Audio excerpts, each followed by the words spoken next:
Assalamu alaikum bari ngol ngali kontong ko la ngali bismillah kabondi kibaro network al nal bari ma pamane bi dimas lungo ogos karotili sabanjango 2025 nara ko deke ka kibaro sambalena kibaro to albamo la funding ke fele mu yalon ka diamuta sataro ke sunyaro ke tanyami na 2021 election mol mul yalon ko ye vote wala ye carte fay nyimbanko kangandu ya fay kulole kono secret baloti na keta aketa nyaadi le andu munde mone keta ya diamta o kol tanjiro ke ko hana bama ay carte fay daminto kurol kuriya mu yalon kol de keta je adama barola man sakunda yake andu carte mu yalon ko wala sunya banko dingol bulu ate funding ke nyin diamta o kolla kumo jama mu yalon kay wolle foto albo moyla atala diamo kola imam afanang adiamuta adama baro kuriya mu yalon ka bolke kam banko dingol la nafulola anda diamta ku jamala ay minne fo wala kuma xamul kono albo moylal meduna o ka chal kono kala moy nga kumol mul soto ebulu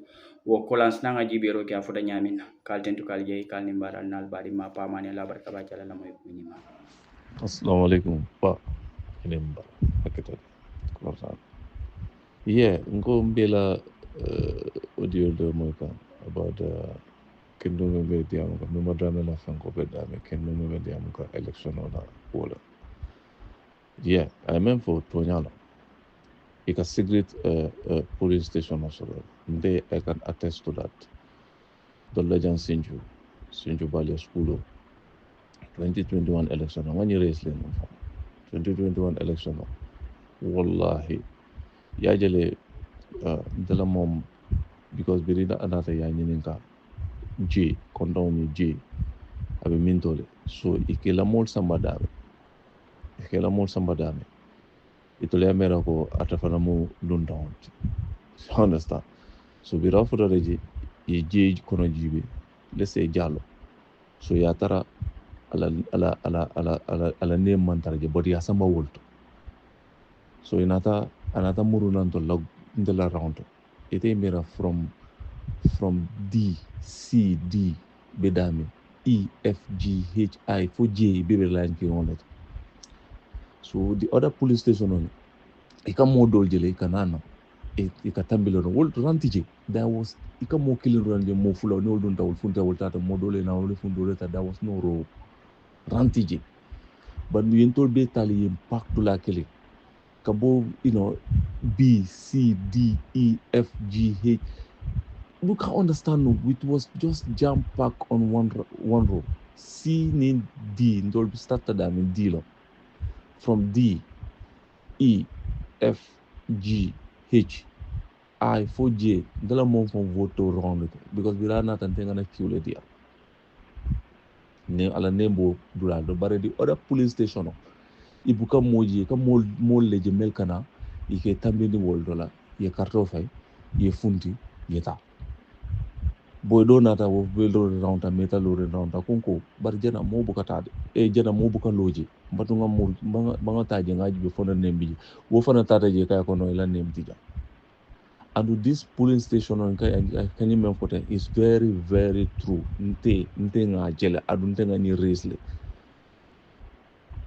wala na this past local government election on national assembly election wo polling station on ma available because you can don't use kataji they were not coming they didn't bother themselves they only used that during presidential election this is very very very very very true. It's very true. Mo kana hani monena adabe kerina ado ni mo man wuli ado police agent men ka law ye korosiro ka kola because I was so concerned ka why jumalo jam UDP la police agent. They have a lot of those from even Bakau. Someone told me akonye ko Bakau ye police station do announced day about 7,000 I mentioned ko police station o mansoro anu afo nyame akonye ko wait and see akonye ko ni local government election on ata to police station no mala da kata wolenya akata wolenya they have fake police station adu ni mol malo yenin call tundi and membe kala police agent or the aleta police agent ya la nyado another police fenkola they need to have everybody they need to have people member supervise.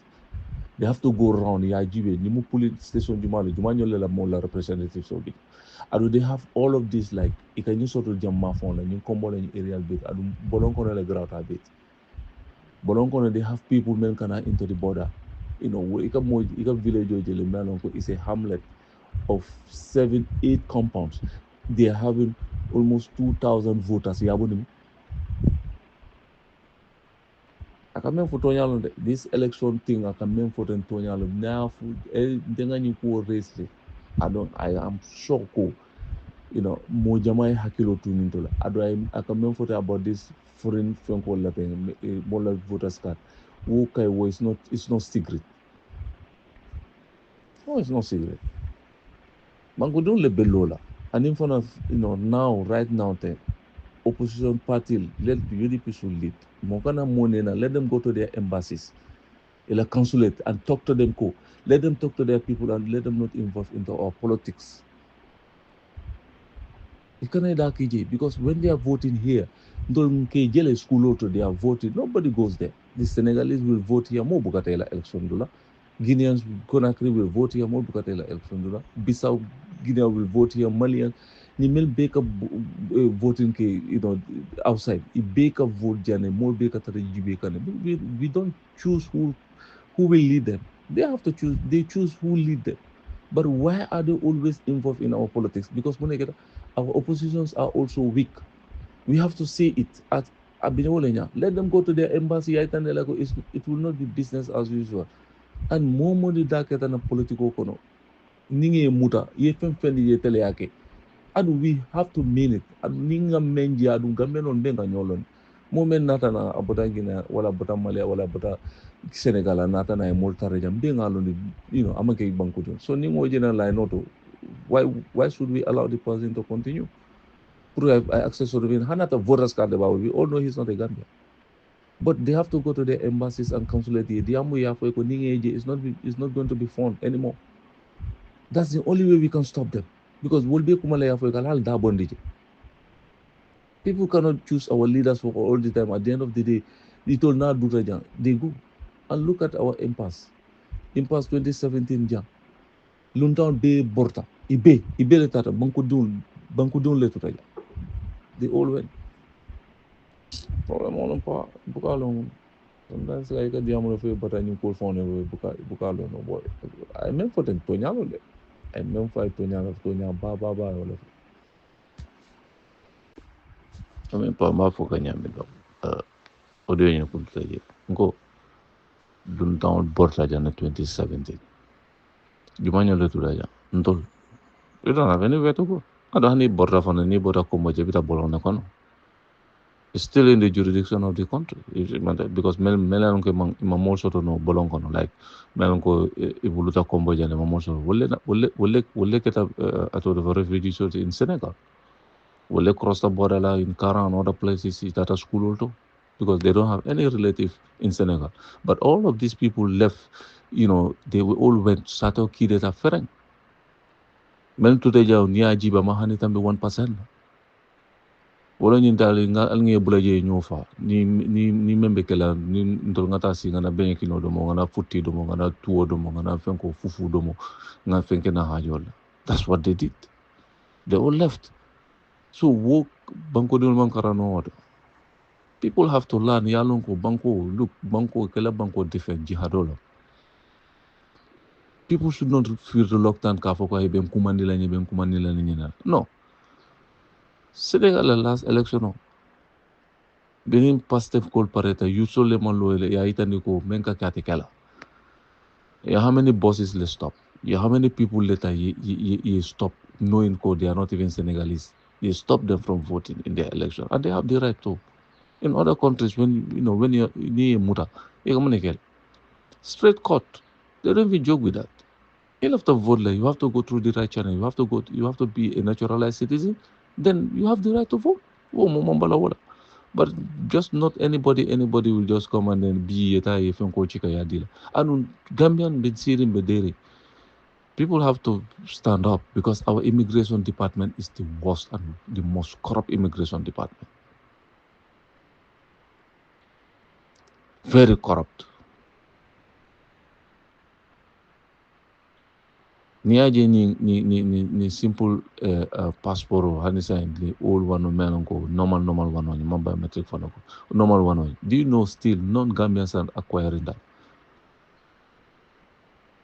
We have non-Gambians who have our passport and they are traveling with it across the border at a banner. Immigration department is the worst. There are people at the immigration department will come will down drone will you like a deal. You give them money, they take you through in a national document or deal.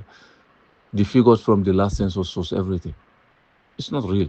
I'm not telling you. Yeah, look, banko mokana ya jele mokana foko ha nindi amtanyina molben kalatane. No, I always tell people, this is what we have. If you cannot learn from the impasse, ngombe mbulali juma level, this cross-border bridge sol melon ko ila parents sol dundana ni wuluta jar. Wala ila parents sol ni bina watu mena idi ni male na rana. Do you think those people will condemn whatever is happening? Because if anamulundan doing that. But will not be standing well ni wuluta jane ikaranta jane is okay. But at the end of the day fana molla bankola nanyanto fana. Ika mokana compromise. Kadi tol bi o dol bol kono wole jande soto wol already relocate tale ni la family be ila parents ol be sirin jane wol dol bi jay wuluta jane ila parents ol bora damin fon e manje long. It's okay, but still go to our immigration department. It's full of those kind of people. Danga molone in Bundu. Me alonko he came. Akebaro na fona tana he's older than me, way older than me. Akasino njelo akata himi akafenkolke. All of a sudden, Mamfenje for Yari instead into the police. Unata tilimbali and defo nyala ngaja driver taxi driver taya muta. Alon because ni mo bande bukala kumove because I learned that he's late. But if not mato for legend. I tilimbali ake because I don't think along. Mumo si falota nga jiwe nga kara kwenye munekela. Just because you are in the police uniform motor be bulu ika lo ika nyita ika for police o yasama nga muneke. Because ika for police o me yasama police kilo neka ko alkana lojang alna lojang adna bulato la kumono malota be moltaka enteta wolto anyi modo tanjita wanya kaya ko ika nyime kata ni silo manta. Allow mbo for la 2016 just 2016 on yina found kono the few months down to the election fengo nataki. Because ate fon amana sino in the police. Amana sino in the police mobe alo ni mele be bundu yenye me balon ante be mem amana sino into the police because mobe alo no ko yari instead into police nyama na daji ko be nyami no into the police amana sino into the police ati twenketa wole nya wo fu muneketa ni ku yalo fo munumba but after amana make so Gambia we have to safeguard our country. Gambia no da manage ika lamfu ila bankol nde Gambia non this is Senegal wala ngata banku doto Guinea fon Guinea ko ngata kartole fayji nyabe tara yelli ne be mbusula ma fo be fala be mbusula le just kan tocho folo be tara mbusuka ne nyabe fetiri man fa fol people don't compromise that mon la future and today look at the mess we are in right now be to London for mantaro meskilon ka but do you think they care? Because now do that they are leaving. Some of them now London kasi le niya the business woman that they relocate to another country. Jumanyo le kasi jantol. We either go through the back way or between God knows. Yeah. Coming for election on in Nakola. The last 2021 election. Hanisa in Kamol challenge malon formata IC la website for Bitaraje. But near GB 2021 election results in my post. Because the reason why in my post near post yaloneko people will scrutinize it. I don't near la tali GB batara among tali. So in my last presidential election of 2021 election on their side. So the last time they visit la Watumena, it was in there. So that tells you there are a lot of malpractice in this last election only.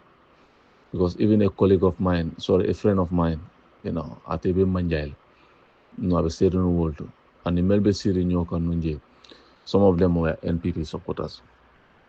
Ako because could you believe Sukuta ako Sukuta la election ni ajibe Sukuta la voting ni tata le for Suto.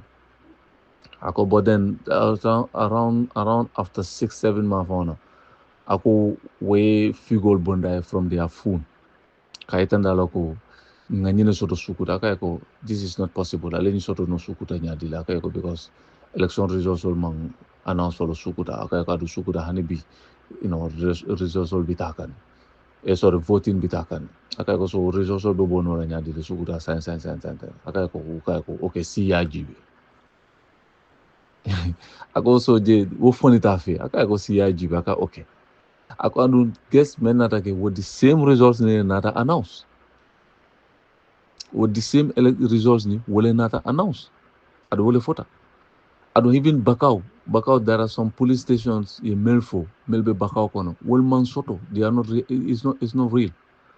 So will nata lo nyami National Assembly election ni local government election will nata fein wolto because those polling station man na name koteke. Muma no police station or moy because baro election results also police station or do wol man soto. Komi kawani na kumoni sembentu yandi. There were a lot of ghost polling stations. Melonko amman soto they are fake. They are fake. Ndeka memfo ejang at the Sintu Balia Primary School. Sorry, basic cycle no membijang. Trust me, nga police station do foi. Ani fenkol bedami. What's the name again? Agent Sol bedami. You had the only few people who call legija, but you see people coming in. Will to direct. So is it someone mole biji melonka ke nanna ake direct Nigeria because volcano direct ikatani woldol. Come nga explain yamin fenkoto ndela mom tata ni wolto la biren nata wato mena ya nyininga konton aya konton fo ka ko jang tajang. So birafuta de atara je mantara kul kono ya ikala nemtiji because ngamira mole alon ko bele konton stata je la kay o jamal nyanta kata wolto ba muna ke birate ko ate akondon fa tata je ikay ko itetiji so she has to come purunto la line auto from D for J be tarto line kilo wanyanato so adungalo nkanyi mem foten there are people melon ko ifana yin sifale le encounter fenkoto ya korosila adu aketala adu hani dipakunda la polling station auto fana the same thing wolle ketaji mol katar sirine fon kam molji melon ko they are non Gambians ikanale dun ya kata adu juma nyol lew wasabu dabo ya fo nyako nyoko unda nyol lew beta ye fenke ato ye register ji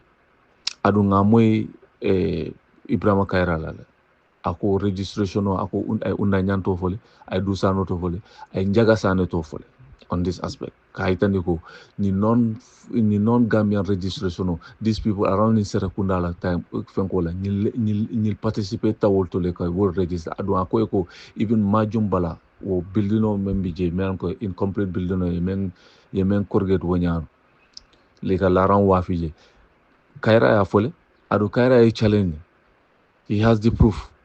So this election rigging is so long malua kunto we challenge it and if an law coming out for nyami to go to this foreign national so like embassy we challenge it there ngaitandila ko it's not going to be business as usual because banku kuolo adum barona la molbe jikirin da woda mbenga lo ni dami imagine ko banku don lebe karto file no imagine wala ya lone ko ito la sunyar down be kala damina abikela non Gambian la registration audit abikela wallet because ko landi wala na hani ni alliance wala nying bondo from 3,500 to 750 it's not realistic we better nata is all down to what because yalo no konike babula for 2026 mo election year the more of election on service so they came in now yenyinke put to convince those people to go and vote for him because now the past election on menka ke kabo national assembly katabla local government will buka patik wala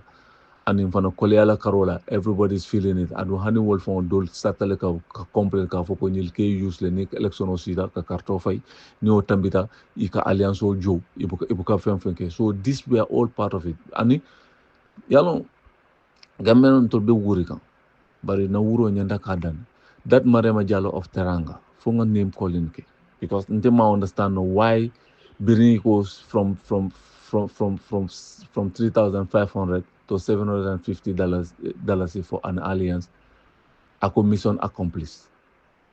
Kada I always have it. I found out what mission is that? Amu mission accomplished wanya. Nyin benya da keke factor tele. Da menon be sino kan but nyin benya da keke factor tele. Because this same person, this same girl, 2021, being jela involvement for ya to kumani ofen ko nyinto I found back what ka foko ha ye memira wote itenin but the reality is there. What mission do you accomplish? This is about national. Look, people are paying more than what these people are paying on an annual basis. Mola monthly tax menka jo ikande kuntu mena monthly tax is close to $2,000. So $2,000 is way more than $750 in a year. Ndeka jolejo in a year as a citizen. They be as a citizen, ndeka jolejo pungana passport sort of from 3,500 to 5,000 per passport. Adamanda o passport adamanda. Other national document B, honey police report B, you have to pay to get it. Certificate of character, you have to pay to get it. But why would they bring these people in alliance from 3,500 to $750? Yalo, there are a lot of nilbe movement is an open secret code. These people are ready to rig the election. This is all they are ready to. So the best thing member kela banku dun lebelola 1, 2026 should not be business as usual. And number 2, they have to go to their position, let UDP lead this to go to their embassies to talk to them. Benga nyo lonjane who are the citizens, who are not the citizens. Ye momo nija natana adu this secret phone call ni tata polling station to ye nyininka how many polling phone call le bijan. Police station or Lebijan. Niko ko this number of police station voting centers Lebijan. Yeah, make sure you are be confirm. More kalo down. Let them have one person melonko. In each political party or whatsoever. Let UDP lead it. Yeah, make sure ko weke supervisor to check on their people. Nimbe nyadi lejan. Na ni mobe nyadi lejan. Ni police station yeta yaji be jumali be seriality.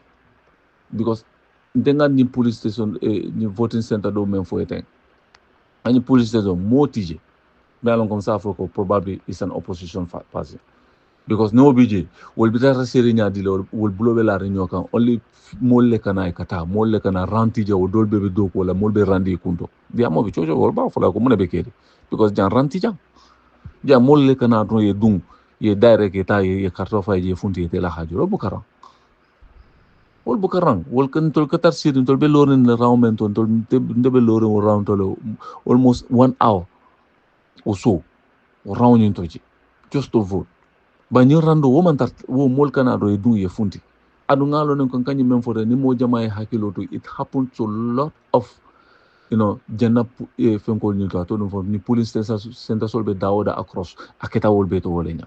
We have some secret polling station in this country. Ni bila kuma kama menfo ato diamula menfo. I tonyale for and this is something true. Mokana nyone na la we have to just hold the bull by the horn. Mokana jibe ko ha ninga nyimfo mo ba fulanta munyene. No. This is about national issue. Because ni bata bije Bataman CG or Bataman party, the political party, we are all facing it. So we have to make sure that a non-Gambian Nibina Yeke is citizen there. But Kafoko people will use them. Mole Musola Diam Kamwe from Ghana town. Ako kanale kafale ikafo eteninta no tambita because on document or deal. What phone jibe? Is it Hanyel and Tessa Hanyel ngata Ghana? Man naturalize nga participate in their election. Ghana system of membija nyama mara. Nyama man, the same way in Guinea, nga participate in election to nyama mal the same way the hanya ngata Senegal wala Mali wala Bissau wala any other Nigerian ko ka participate wala election to manke je citizen not because one person no enter long along ko manke je citizen not I will have a problem because world they don't joke with it. So why would Gambians ka je mo be ka long ko manke Gambian no fon ka je ko nyinte Gambian no e fon akakoy male fait moment na te nya le fon yaje ika tula ibulo chole hapo hangani ni manke Gambian no mal mo na no Amankati, stop him. Last census, Nikweko less than 100,000 Senegalese wala less than 100,000 Guineans wale bijang. Comme wale bijang, pour atodum fond as national soul. Chumal belala wala. Because there are a lot of them melonko they have our documents. They have our documents. Denga molo ne melonko he's a security personnel. Ani Guineano dunda nyola ba fula ko de ngamne mantame Gambian la ni Gambian na waya because waya nyinga ID card wol ay voters card bonde makay ko no de men nyinga voters card ko national ID where's your ID ay voters card bonde akoy be diamu kay wo be kulbale ko mo foke amune fo yemune ke ya sama police biri fodara police station oto ya tara wala name be alliance jolal ko no ko immigration ka hey yo nyinga alliance o jojan aya buko bonde aya to fo ala fen ko akay ko ni manke tel ta kay ko ha akay ko ni famata alliance o jola san 2 years wolun fam ya diten wote ka pe alliance o jola wolun fam do you know how many of those wo mo jolle boto because nata wo manke toilet no ala card play very well ani security personnel man do nyona no atitano but we have a lot of them here they are with our documents election o ninka rig nyaminate is all down to this lun down le ka register cross border voting nom adum bien ko jele akanale nin lota ngana voter because we had Ibrahim Asila clearly I mean from being on mwela ka fo ko ni come December on the 2nd ni results also announced that ni ba fula aketa no nyadile yalo na hope so nun ko sunya rote taraja ba fula ko mbe winale bare ka fo ko abe aketa no nyadile wo be mu munede wo be mu sunya fen ko lete I do the same thing ko take 2026 because yalon ko ye menke 2021 ka election rik wo londale sin 2026 ini tarambula dole fana bina IEC let no one trust IEC Mel BJ they are all culpable they have election rigging kono let no one trust them 300 million dollar case tata nyadi dere ye threaten ka itande la ko nal ka ben fenkelam be diamulal ibe edi you see government investigating that 300 million no what data wolenya 300 million wo sandi rolled if these people can spend 300 million just to win election that tells you a lot about this country so election rigging ni ngamen fo ete din don problem motige these are the problem cross border voting no gamenol kay daily nya kasi anim fana non citizens la registration on bengala ni secret polling station on menkosot and they have those across the country across a polling station in this country wala voting center of voting centers or in this country abe ni fake polling station on shuttle ni ghost polling station or ba be tole across nto nga jele nte hani men nata nan sa fo amaro ko polling station ya lojan ja mbay tandi no la woto I know where it located anything ko because ngamen fo mole wala ni ko ndenga melo even 2016 or even prior ni election or keta ni control every polling station number of party yemen soto ikatale ya paste wol school fonka resume le wol result sol katara paste but 2021 election you ititano polling station auto ya tara results ni ye paste je control keta da mi ye results men so ya paste because ya know those will be evidence pour mole gada they refuse to paste those results ado keta wo fa be mo sign of rigging net wo be ka iten la ko ni le sunya roket ado on their website imam fenkije man son 2021 election results tale pour ka post compared to other election. So at Dusanto level, either we stand up or we fail. Because right now, then, the more these people continue, the more Gambia will fail the world. Because ni more than only few individuals ila interest kama. Ni aje bi Ibrahim Sila nyol be wurla, Demba Sabal nyol be wurla. And they are more cotton NPP kono because they have seen the sign. Because Galala protest ni alone ko ni continental, the world is watching. Aditoli yalo ye menke. Yalo ne menke. Bransila be wuri ken son drone na te yalo ne menke. Look at these poor roads ikamen mo leja. Sila ol jibe. Sila kurung jibe. Ni jio keta jio be ke fay mo lela suwa kono. Kunu sama men keta jang bi ni kombo barbaro la te mo sama bani. We be fay mo lela suwa kono. Poor road. Ikamu kontra ko di mo lela silo dampu tata continue la ita. You don't even go after the person ka fay ko la kontra ko ngai jo mena muna ke man silo continue. Nanyong coastal road jibe kabo Nema Johnson ni kata coastal road tabo ko nata Nema Johnson kata coastal road tawo siro jibe fa complete that biri how many months ago jani banna salo yo dula danta ne concrete ko biri pareta woto itati la masun ni fon be bonne nol hayno to lare nothing has been done ade silon men fana lo satel kono wol jor ke fay mo le la suwo kono but they will not go and ask that contractor muna ke ni sila sifadoko because if an ela kickbacks also the world then silo memo $1,000 is ko $10,000 is le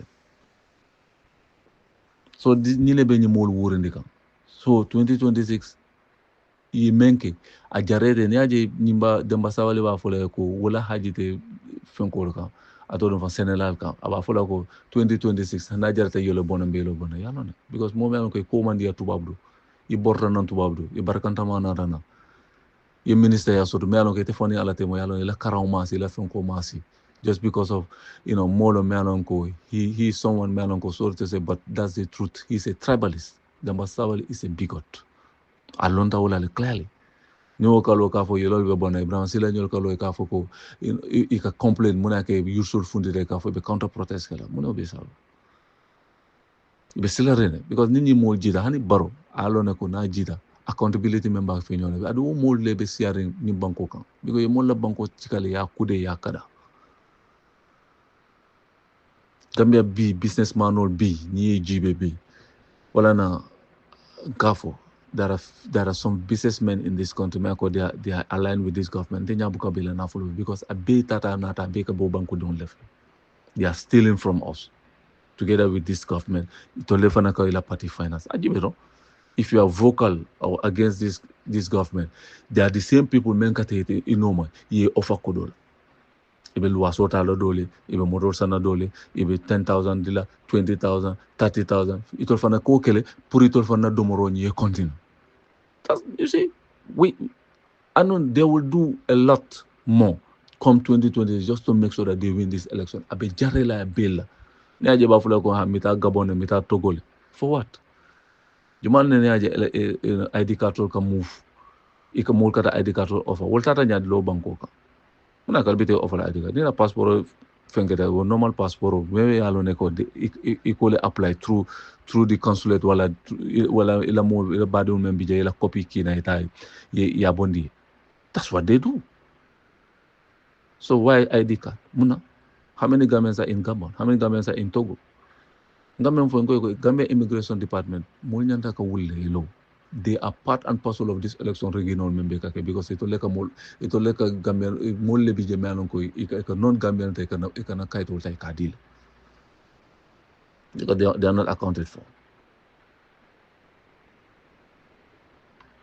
Fonga wule ngalo. Election rigging. These are the only way election rig nyami. Ila election ka regle through the registration time olo. ikatai mola kaito chika ya dini non Gambia nola ado they make sure they follow it up ete noma yeloni ghost police station ole melondi because yalo nini mol mingul ta mol be sutela ni mujumati so ika o ghost police station on membondi ka samba wolto they worked hand in glove with IEC ado even this Joe Coley guy knows exactly what is happening ni aje ata amanga la karanta because Joe Coley ya mbafula nyade for he been compensated for what he did in 2021 nimoko evidence but there's clear evidence kaitandi ko electoral malpractice so keta so ate tote bodono je nimolbe momon jay fola he is part and parcel of it he was part of it so ali momon jay Joe Coley they are all part of the same feathers and ni aje ya ta ya kije amanke fentide for him to continue from where he stopped. This is where the problem is. Kanyi andi lo ka foko ha mote evidence or la against but mote evidence or la million or kamune nyine la account hold. Adon election o tamata nyame why 2021 election results on post no on their website.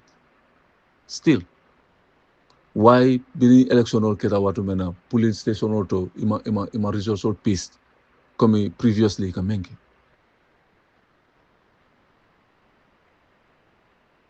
Allah baraka bake. Jibril sila alala. Jibril wallahi sila alala. Ikana fing wato do be koyla. Bakar sana kamin be fa da barolo ko dolen tonyati. Nyim poro min mina Gambia la dala so man dun dije. Adna adama baro na dan de Gambia man sakundala en poro ta kenola. Adama baro ndol fondi fenjella. Adama baro mantra NPP mantra fenne ke kana man ke bataroti. Adin tinyaro damma. Yanguba dabo damma be men hani central government wala. Hanin talibe nyul man nafa. Yanguba dabo damma because nyim kumbe beskosle. Abe beskosle. Sanyang yanguba dabo la na ay na flo men dundi sanyang kono central government ma dundi woto na manka Bokar Jawara ka o police station o melloje won nafiki akam because individual o muna na we police station o lola muna yatinna o munafiki alda manya kela he muna na be police station o lola adama de kun kilo manya na police station o mala bulola because wo mu Gambia government na dinkiraleti ningo government adama baro tamanga ko alikakal mulu diamundi bankole be tinya kan ite be sirin America dama adama baro be abe bataro men na ite America Donald Trump wala America le ba ngama Donald Trump ni dunia bebe kuya kanne pour America la interest ngama ni wadin kibaro le finda ka adama baro ni mo jelle company jelle assign na bakono na fulobe kola bitaka ikadame fo sanya kada tanje kada kunjuru ning ayara masakunda kendo be lori wallahi ere birikama ere kansul bulan wodin kiralu nyanta kila dinkira kuma baleti ali fataka mo fasa men ala ya dankale wallahi alay bo alama moma manka ala la danka moti wote mala ko men adama baro kama nyame ni moma siboleti lopitano dol ko bi kandiyo le kamalaji nyabe walla alin de bala fala moliye ba men be Gambia ba alin de bala fala moliye ba Bakar sana be men be foka dabe tonyal foka hada san lefa